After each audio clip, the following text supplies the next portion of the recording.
So hello, welcome back guys on my channel. So today my video topic is the Black Swan buff, which is comes in version 4.0 in HSR. Now version 4.0 is not even coming with a new path and also its respective character, but it is also bringing back the old characters such as the Sparkle and also Black Swan and giving them a proper buff where they can even shine to this current meta. And I already explained about a Sparkle buff, and after the Sparkle buff I already have a good faith about the Black Swan buff because this Sparkle buff is totally off the chart and she is on the par level of the Trivi. If you already know how much Trivi was creating a chaos when she was released into these amorphous patches in HSR. So before talking anything further about the Black Swan buff, let's talk about our old characters who also got buff but cannot even shine through these current patches. And those characters are the Jinglu and also the Blade. Now they are also the dead character according to the lore and also in a practical game too. The buff they are trying to give us, which is the Jinglu, where she was before pre-buff, she was even scaling with a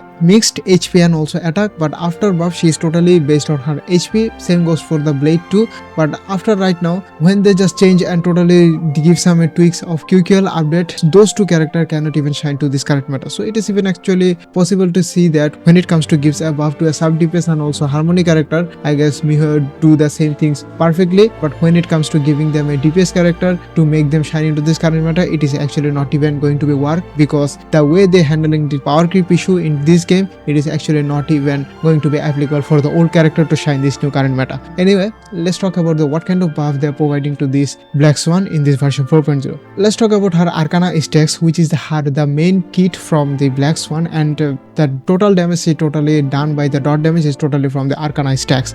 Now Arcana stacks has a limitation in the pre-buff of Black Swan where she can even only limited towards the 50 stacks, but after post buff it does not even remain the 50 stacks, it goes beyond that, and that number is cannot even given an actual assumption into this game details, but it goes past 50. But there is another also problem happening where when she just apply the Arcana stress or do the damage of Arcana stress to the enemy, it just duration was 1 turn. After that she has to do all the same process over again, which takes huge amount of time.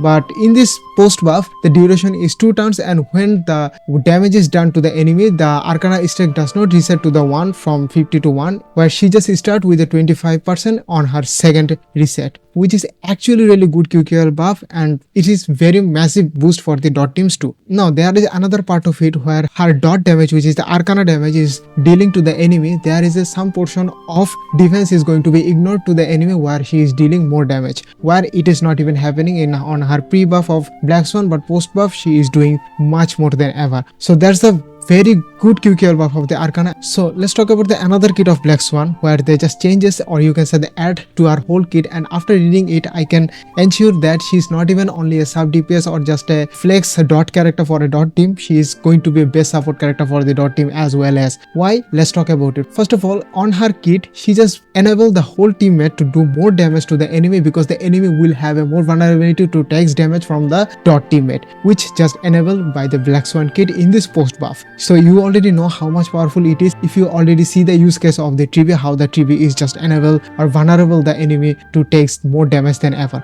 So Black Swan is very much good, and the way the kit just handle into this post buff is actually really much diabolical things to do. After this all types of buff they are giving to this post buff Black Swan, is she even going to be viable, or is she even going to be really good pick for your rerun character? I guess you have to wait for it, because the way they are just giving the old characters to a selectors in their some certain events, I guess they will be giving the Black Swan in no time, I guess in the upcoming anniversary of HSR. So you don't have to think about it, you don't have to pull for it. And beside than that, if you really like her design and also as a character from the lore, I guess this is also another great reason to pull for her. That's it. I guess that's all for this video. I guess my explanation already reached to you and you already understand what I am trying to say through the kits of the Black Swan. Hope you like it. If you like, leave a like, and also if you have any kind of comments regarding this post buff Black Swan, leave a comment on the comment section. I will reply each and every comments, and also see you on the next video. Peace.